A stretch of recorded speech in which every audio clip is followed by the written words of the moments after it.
Minsan pa kami po ay bumabati sa inyo ng isang malwalhating araw na pinapatnubayan ng Diyos at nagtitiwala tayong siya ang kasama natin sa bawat sandali ng ating buhay.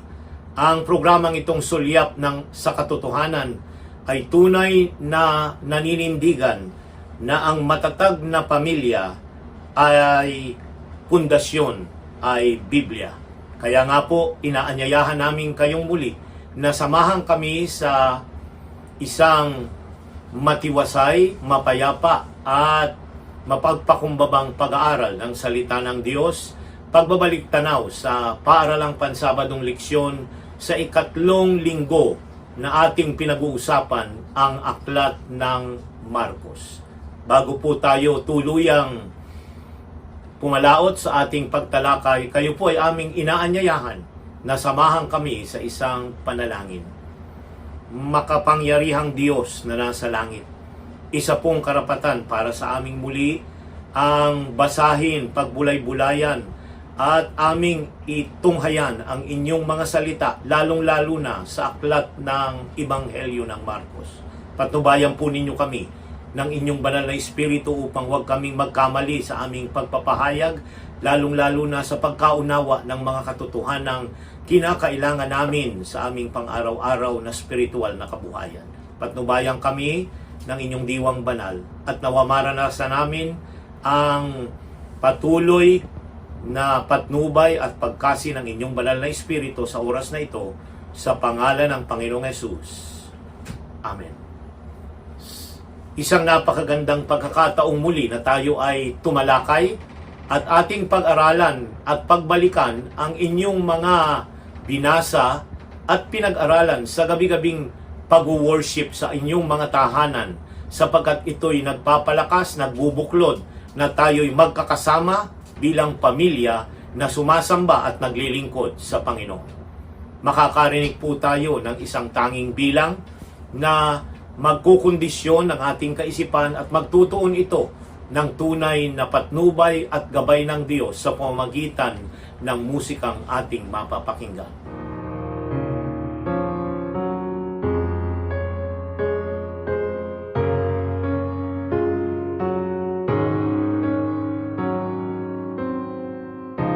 I want to walk as a child of the light. I want to follow Jesus.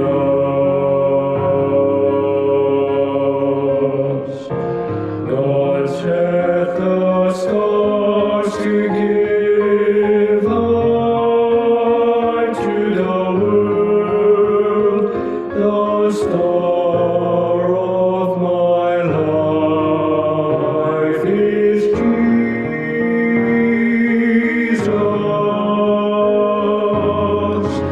In Him there is no darkness at all. None night and the day are born.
Salamat sa mga kasamahan namin, kaibigan at kasambahay na nagbibigay ng magandang paglilingkod sa pamamagitan ng kanilang awitin dito sa ating programang Sulyap sa Katotohanan. Nawa kayo ay pinagpapala sa pamamagitan ng mga tugtuging ating napapakinggan.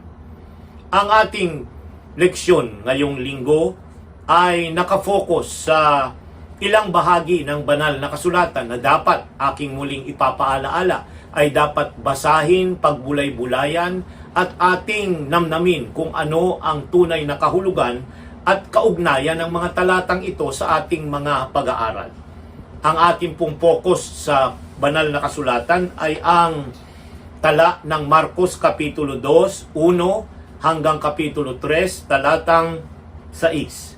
Ganon din naman ay babalik tayo sa lumang tipan at ating titingnan ang tala ng Propeta Mikias, Kapitulo 6, 6 hanggang 8, at ang sulat ng 1 Samuel 21, 1 hanggang 6, at babalik tayo sa bagong tipan, Marcos 3, 20 hanggang 35, Lucas 12, talatang 53, at Lucas 14, talatang 26. Uulitin ko po, bahagi ng pagdidiin na dapat basahin nating una ang mga talatang ito na walang patid, tuloy-tuloy, i-connect natin at ang patnubay ng banal na Espiritu ang magbibigay sa atin ng kaalaman kung ano ang leksyon, prinsipyo na nais na maunawaan natin na manggagaling sa ating pagtalakay ng ating leksyon.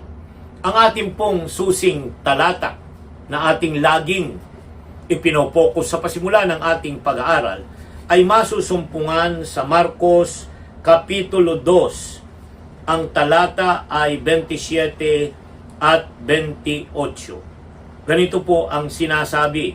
Ang nagsasalita po dito ay ang ating Panginoong Hesus. At sinabi niya sa kanila, ang Sabat ay ginawa para sa tao at hindi ang tao para sa Sabat. Kaya't ang anak ng tao ay Panginoon maging ng Sabat. Sa ating mga Adventista, ang mga talatang ito'y napakahalaga sapagkat may dalawang idinidiin. Una, ang Sabat ay ginawa. Sino po ang gumawa nito? Ang ating Panginoong Diyos. Kasama ng kanyang paglalang doon sa Genesis. Pagkatapos ng 6 na araw ay kanyang ipinagkaloob, pinabanal at binindisyonan ang ika-4 na araw na ibinigay pagkatapos niyang gawin ang sakdal na sanlibutan at ang halamanang pinaglagyan niya kay Adan at Eva para ito ay maging pagpapala sa kanya. Papansinin po ninyo, ito'y ginawa kasama ng paglalang. Ikalawa na idinidiin dito, ang Panginoong Hesukristo na siyang manlalalang, the active agent of creation. Siya yung nagsalita dahil siya ang berbo, siya yung salita na sinasabi ni Juan, ay ang anak ng tao.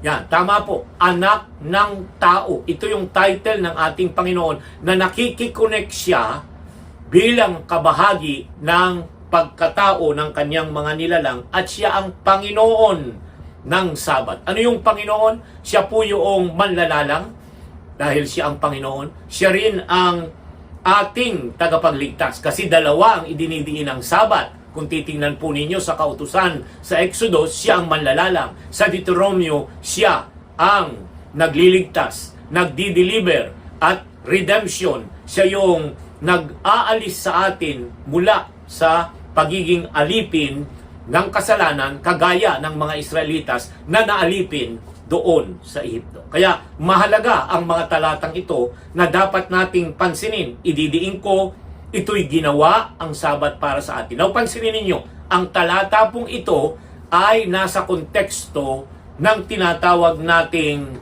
kontrobersiya o yung pakikipag-alitan ng ating Panginoong Hesus sa mga religious leader. Napapansin po ba ninyo na ang kanyang mga naging kaaway o mga kumukontra sa kanya, opposition sa kanyang pagtuturo at ministeryo mula pa doon sa Galilean ministry sa Capernaum ay ano? Mga religious leader, particularly the scriba at mga pariseo. Tatalakayin po natin yan ng mas higit maya-maya.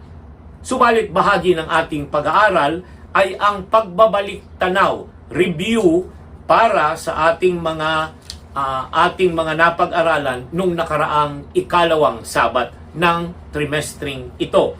Pansinin po ninyo, ang sentro ng ating pag-aaral ay si Jesus ay mayroong autoridad, kapangyarihan na tumawag ng mga alagad upang sila ay turuan na sumunod at gamitin niya sila na magdala ng pabalita ng kaligtasan sa pamamagitan ng pagtuturo, pangangaral at pagpapagaling. At sila'y tumugon sa kanya, yung 12 na kanyang tinawag. Siya ay banal na mapapansin nating kakaiba kaysa sa mga evil spirit at ang diablo na pumapasok at nagkukontrol sa isip, buhay at katawan ng mga inaalipin nito. May malaking pagbabaka, ongoing na battle, ang good and evil. Ang tawag natin dyan ay great controversy. Kaya nga, iuugnay po natin ito ngayon linggo dahil may malaking paglalaban. At kahit na mga relihiyosong mga leader ay pwedeng gamitin ng kaaway para ang malaking tunggalian ay gamitin niya sa kanyang pabor. Si Jesus ay mas makapangyarihan kaysa sa mga demonyo. Si Jesus ay mayroong malasakit at pagmamahal sa mga may sakit na tao. Tulungan sila at kanya silang hinihipo kagaya ng mga ketongen. Ito yung leksyong ating natunghayan at napag-aralan nung nakaraang linggo. Ngayon naman, ay atin pong tatalakayin ang kontrobersiya o yung pagtuligsa, opposition ng mga religious leaders sa kanya, sa ating Panginoong Jesus. Malung-lalo na nung siya'y magsimula na mangaral, magturo at magpagaling. Now, bakit po may mga kontrobersiya? Tatandaan po ninyo dahil sa itinuturo niya at sa kanyang mga ginagawa na ayaw nila tungkol dito. Mayroon pong 5 mga istorya na ating babaybayin dito sa ating pong pinag-aaralan ng aklat ng Marcos, Kapitulo 2, talatang 1 hanggang 3, talatang 6. Ang 5 ito ay nakasentro na magkakarugtong. Ito po ay sinasabi ng ating leksyon na nasa cycle. Ayan, unang-una, meron yung pagpapagaling. At pagkatapos ng pagpapagaling ay yung pagpapatawad ng kasalanan. At yung pagpapatawad ng kasalanan ay magdadala naman ng kontrobersiya sa pagkain. At yung pagkain na iyon ay magdadala ng kontrobersiya sa Mesiyas. At yung Mesiyas ay magiging kontrobersiya doon sa araw at pangingili ng Sabat at babalik tayo sa kanyang pagpapagaling. So, yung 5 istoryang ito ay bumabalik at bumabalot doon sa kanya bilang kasaysayan na idinidiin para sa atin. Now, ito po ang nais nating pansinin na ang leksyong ito na ating tatalakayin at tinatalakay ngayong linggo ay nakapokus sa mga sumusunod na mga katanungan. Bakit si Jesus ay nagpapagaling sa araw ng Sabat? Ikalawa, ano ang nasa likuran ng kagalitan at hatred ng mga Pariseo sa ating Panginoon? Ano ang issue na naroon? Ikatlo, bakit they were trying to what?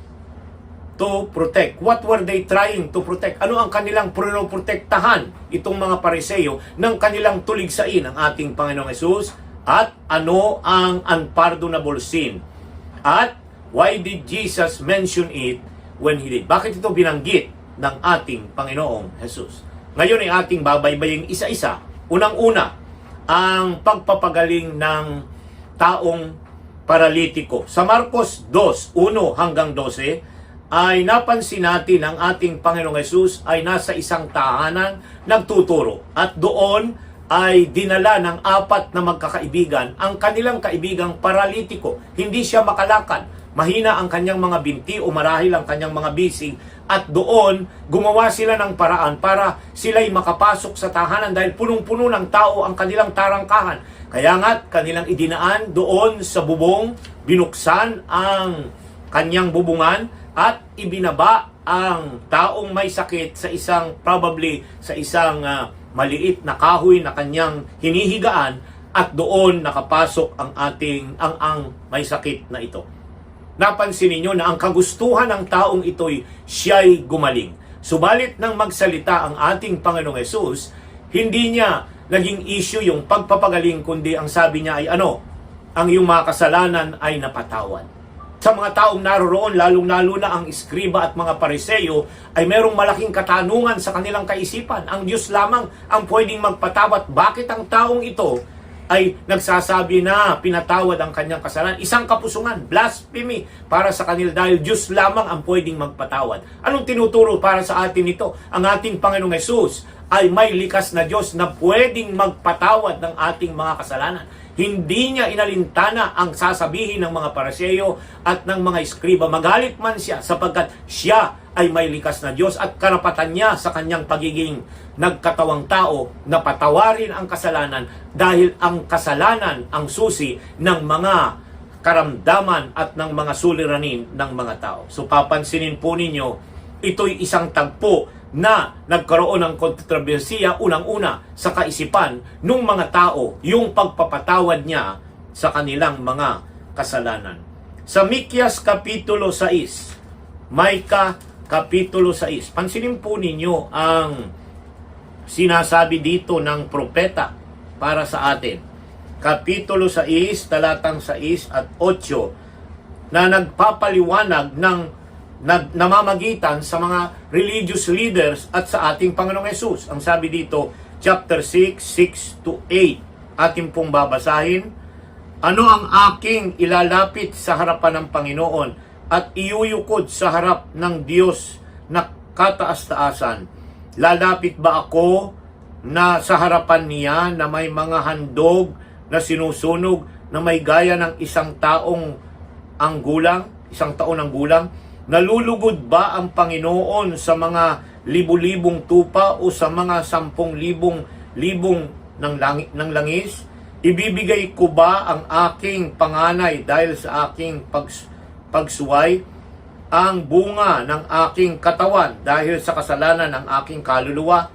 Ipinakita niya sa akin, o tao, kung ano ang mabuti at ano ang itinatakda ng Panginoon sa iyo, kundi ang gumawa na may katarungan at umibig sa kaawaan at lumakad na may kapakumbabaan na kasama ng iyong Diyos. Ito po ang idinidiin. Maraming mga tao ang may mga suliranin ng kasalanan, gusto nila itong bigyan ng mga offering at kung ano-ano pang mga paghahandog. Subalit ang gusto ng Diyos na makita sa atin ay magbigay tayo ng kaawaan, katarungan, umibig at may pagpakukumbaba na maglilingkod sa ating kapwa. Ito yung idinidiin ng ating Panginoong Hesus nang siya'y narito sa balat ng lupa, nang siya'y nagpapagaling. Pinakita niya ang kanyang pagmamalasakit, pag-ibig, pagpapakumbaba na nais niya na madama ng mga taong narito sa balat ng lupa. How can we be careful to avoid the same trap? Maganda yung tanong. That this man fell into being obsessed with a form of religion, that they lost sight of what really mattered in true religion. Anong sinasabi? Paano natin maiiwasan na matulad tayo sa mga religious leader na ito na yung sila'y masyadong obsessed sa mga forma at mga practices na dapat nilang sundin, na kanilang nakaligtaan na ang tunay na relihiyon ay yung maglingkod o kumalinga at magpaibsan ang mga paghihirap ng mga tao. Sa Santiago 1, pansinin po ninyo, ang tala ni Apostol Santiago 1:27. Ganito po ang kanyang sinasabi. Santiago 1:27. Ang dalisay na relihiyon ay walang dungis sa harapan ng ating Diyos at Ama ay ito, ang dalawin ang mga ulila at ang mga balo sa kanilang kahirapan at panatilihin ang sarili na hindi nadungisan ng sanlibutan. Mga kapatid, idinidiin sa atin, sa ating pag-aaral. Alam mo, kung minsan masyado tayong stricto sa anong oras tayo magpapasimula ng serbisyo, anong mga aawitin, ano ang isusuot, ano ang manners at mga programa ng pagpunta sa kapilya at kung ano-ano pa. Pero hindi po yun ang labis na mahalaga sa Diyos. Ang mahalaga ay yung ating pagdalaw sa mga kapatid, pagbibigay ng kanilang mga pangangailangan para maibsan. At kung sila'y may sakit, i-extend natin yung spiritual worship na ginagawa natin sa pamamagitan ng pagtungo sa kanila.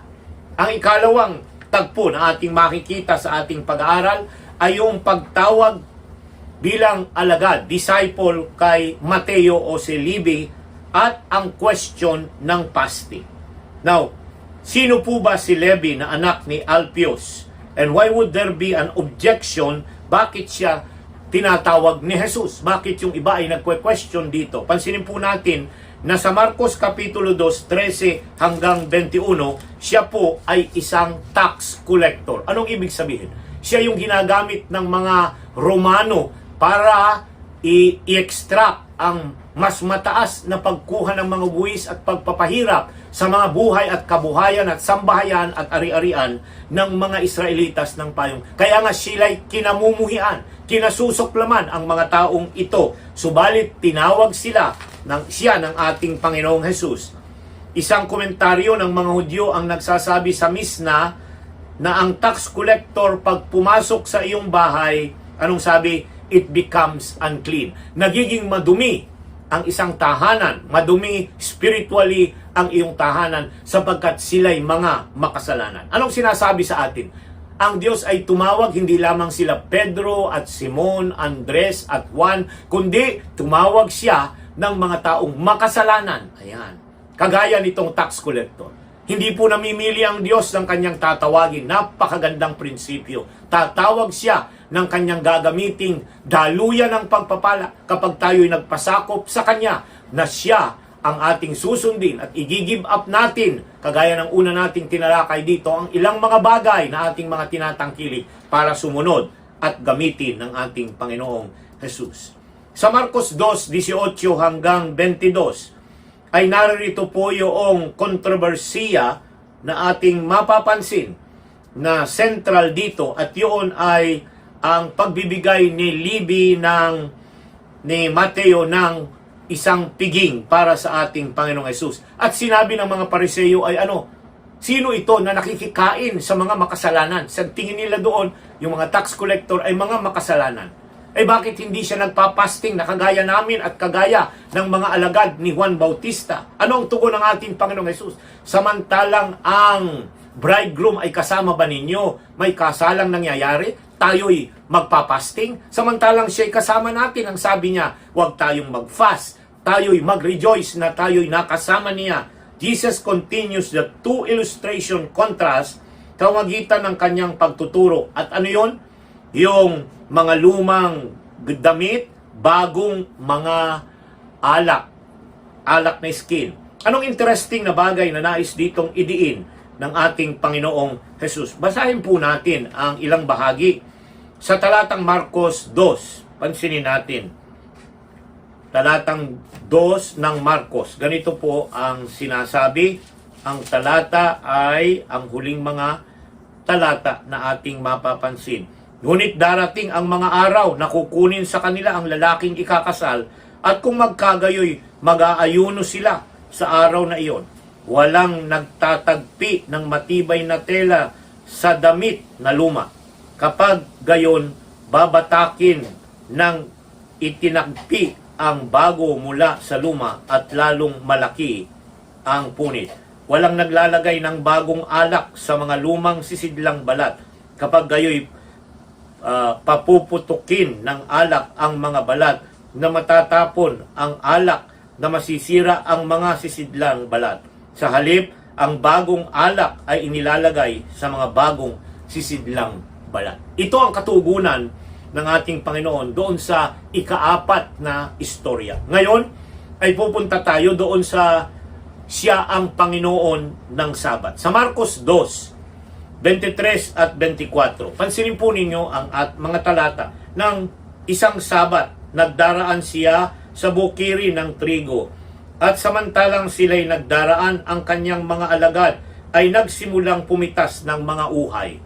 Sinabi sa kaniya ng mga Pariseo, tingnan mo bakit nila ginagawa ang hindi ipinahihintulot sa araw ng Sabat. Wala po yan sa kautusan ng Diyos. Sino ang hindi nagpapahintulot gumawa dahil sila ay sumalangsang sa kautusan ng Diyos, sila'y naalipin. At nung sila'y napailalim sa pagkaalipin at sila'y nagdiaspora, na-scattered, nung sila'y magbalik bilang isang bansa, hinigpitan nila ang kanilang pangingilin sa pagdadagdag ng 39 na mga utos at bilin na sila ang gumawa. Yan. Mga hindi pinapahintulutang mga bagay na sila ang naglista. Yung pagkakitil, yung paglilipat ng itlog, yung ilang mga milya ng kanilang mga paglakad lang sa araw ng Sabat. Yan. Itong mga ito'y nadagdag. Hindi po yan kabahagi ng kautusan, kundi idinagdag nila para bigyan ng kwalifikasyon yung kanilang mga pangingilin bilang mga Hudyo. At ito'y kanilang ini-impose sa mga tao na akala nila ito ang pagustuhan ng Diyos, kundi ito'y kagustuhan lamang. Paano ito sinagot ng ating Panginoong Jesus? Kanyang kinote yung tagpo na nangyari sa lumang tipan sa 1 Samuel 21:1-6. Ano po ito? Na si David, nang siya'y tumatakas, ay nagutom, ay kinakailangang pumunta doon saan? Doon sa sanktuaryo. At doon kinain niya yung itinatapon na sabat, shewbread, yung tinapay na kabahagi sa banal na dako. Hindi siya nagkasala, kundi ito'y naging daan para siya ay tanggapin ng Diyos. Ang idinidili ng ating Panginoong Hesus ay ang pagkain at pagbibigay ng pangailangan ng tao sa araw ng Sabat at paggawa ng mabuti, ito'y katanggap-tanggap sa harapan ng Diyos. Hindi yung mga forma at mga idinagdag na mga bawal ang kagalaglugod-lugod sa Panginoon, tapos ay ang ating puso ay hindi naman kaugnay sa kanyang kalooban. Now, ano ang naging tugon ni Jesus sa mga Pariseo? What was the principle of Jesus? Sa Marcos 23-28, anong sabi niya? Ang Sabat ay ginawa para sa tao, hindi ang tao para sa Sabat. Anong ginagawa? Ang araw na yon ay araw dapat na maibsan ang sakit, karamdaman, pangangailangan ng mga tao. Yan.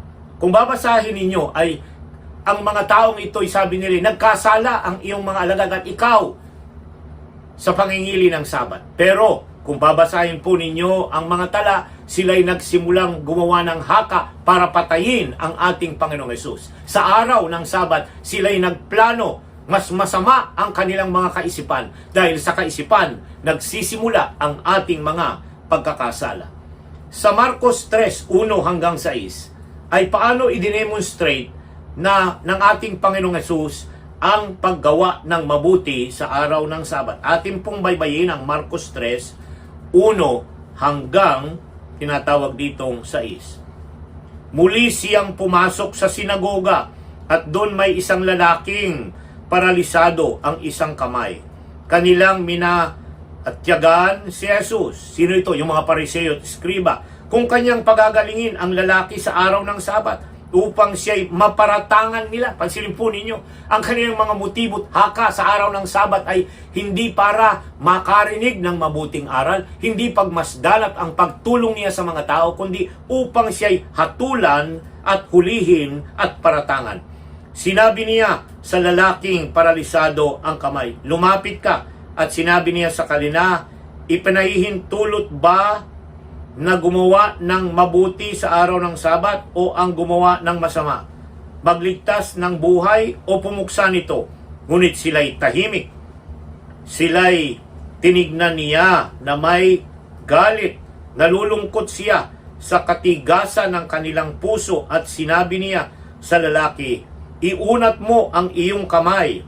Iunat niya ito at nanumbalik sa dati ang kanyang kamay.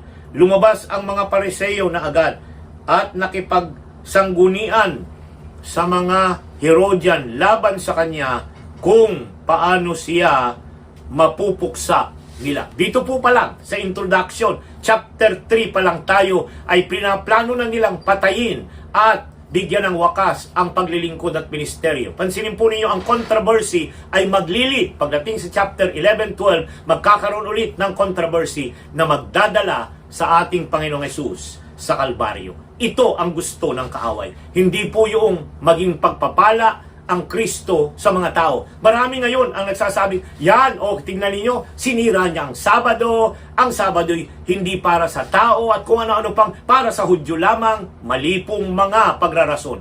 Ang Sabado ay ginawang bendisyon, araw ng pagpapala. It's a day of blessing. It's a day of restoration. It's a day of rejoicing and salvation para sa ating Panginoong Hesus. Pero sa iba, ayaw nila ito dahil ito'y makakasira ng kanilang forma at mga pagsunod na mga legalistic sa buhay na ito. Kabahagi po nitong ating pinag-aaralan ay ang dalawang istorya na tinatawag na sa pag-aaral ng gospel ay yung tinatawag nating sandwich story. Ano yung sandwich? May nakapagitan. So yung unang istorya, may papasok sa gitna nito na isa pang istorya.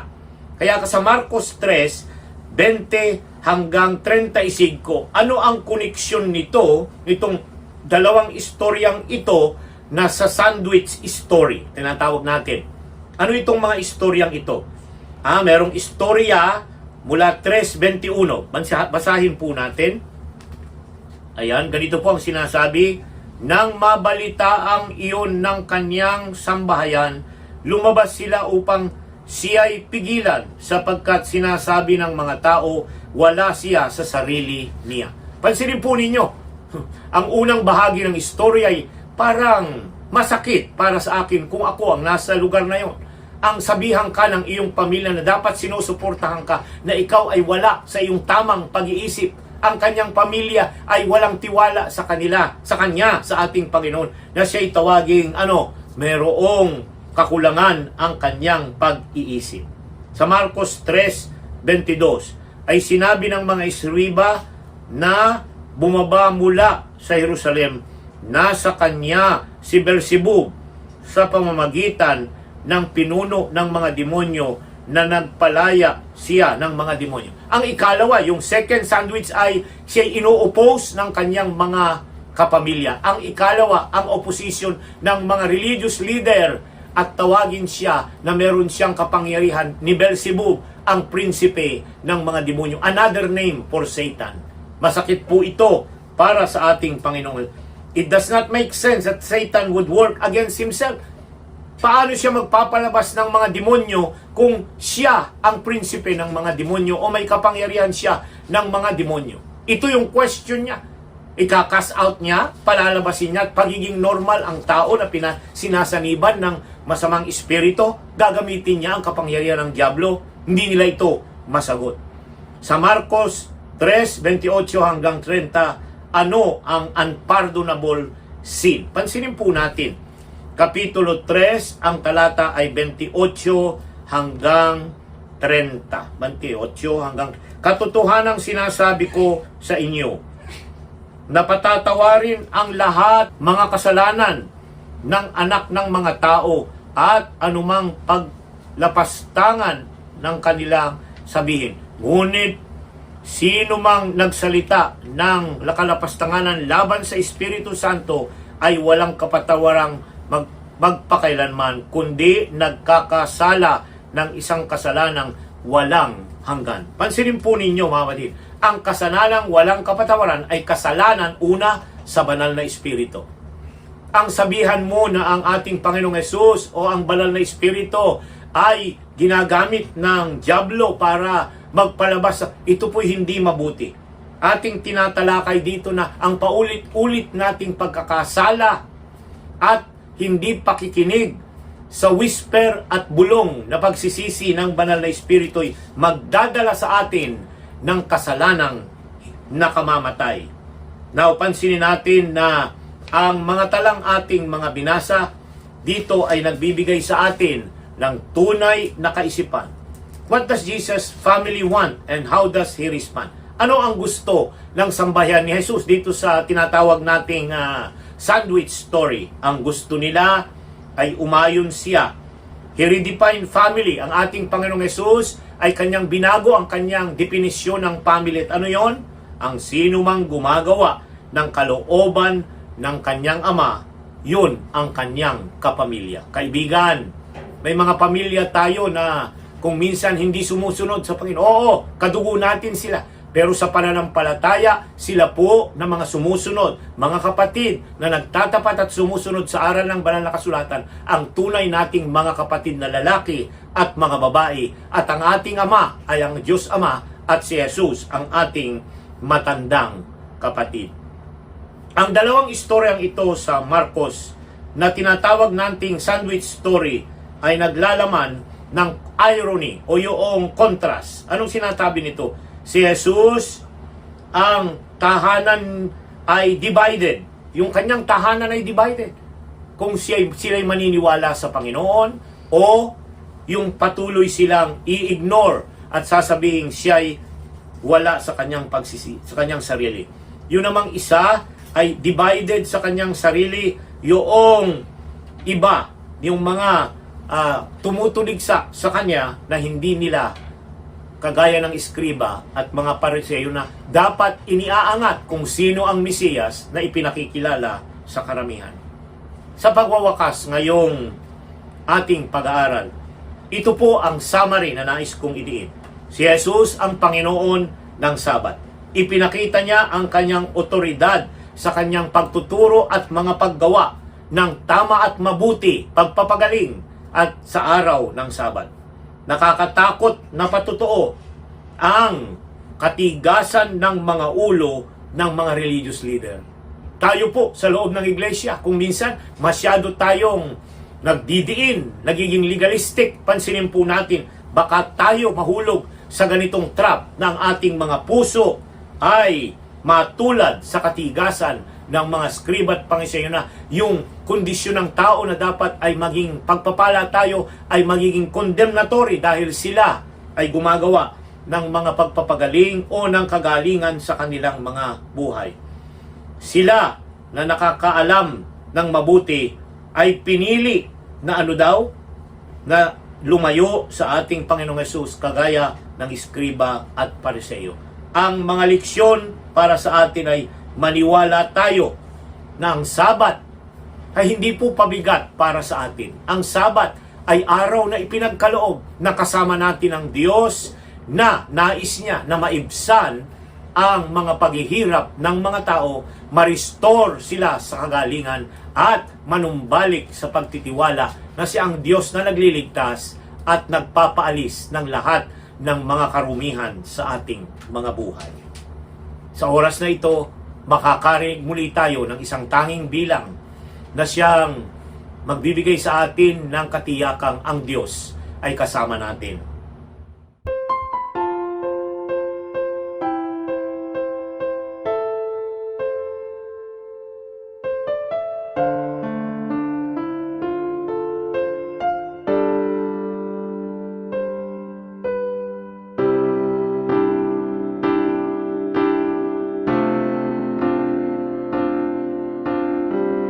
On Jordan's stormy banks I stand and cast a wishful eye, cast a wishful eye to Canaan's fair and happy land, where my possessions lie.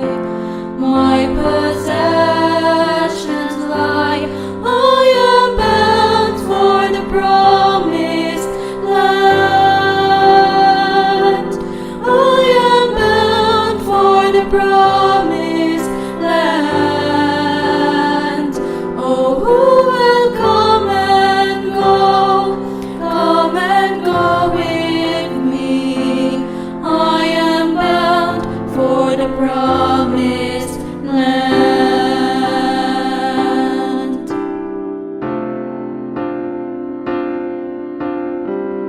O'er all those wide extended plains shines one eternal day, one eternal day. The Christ the Son forever reigns and scatters the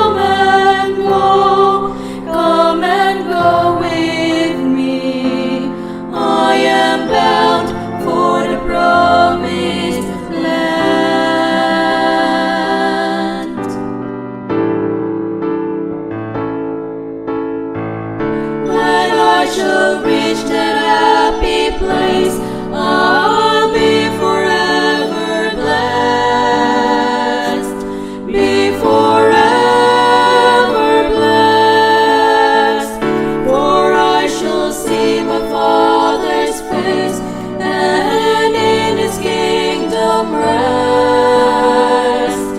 In His kingdom rest.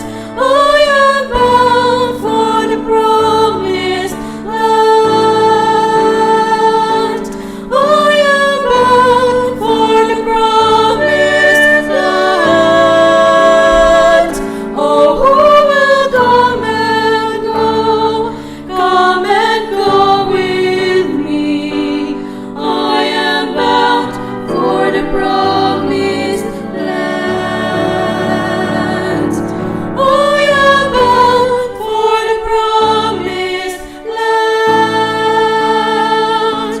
I am bound for the promised land. Oh, who will come and go with me? I am bound for the promised land. Who will come and go with me? I am bound for the promised land.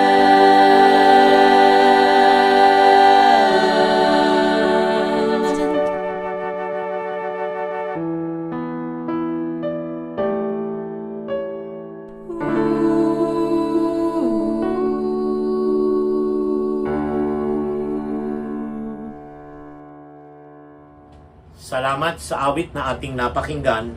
Kayo po ay aking inaanyayahan sa isang pananalangin.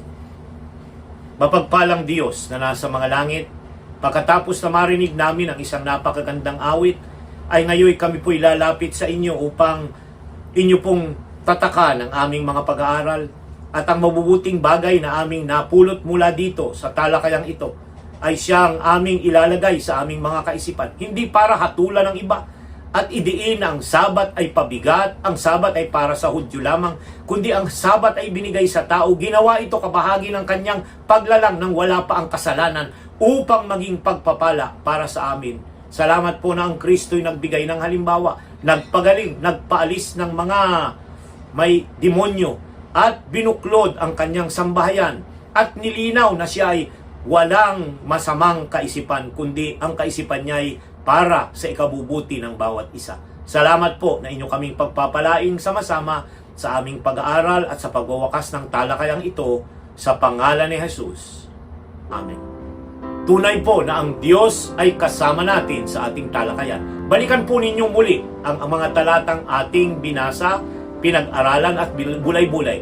Alamin natin kung ano ang ibinubulong ng Banal na Espiritu na leksyong dapat nating maging patnubay at gabay bilang mga naghihintay sa muling pagbabalik ni Jesus. Opo, ang programang Sulyap sa Katotohanan ay naniniwala na ang matatag na pamilya, pundasyon ay Biblia. Pagpalain tayong muli hanggang sa susunod na ika-4 na leksyon. Maraming salamat po sa inyong lahat.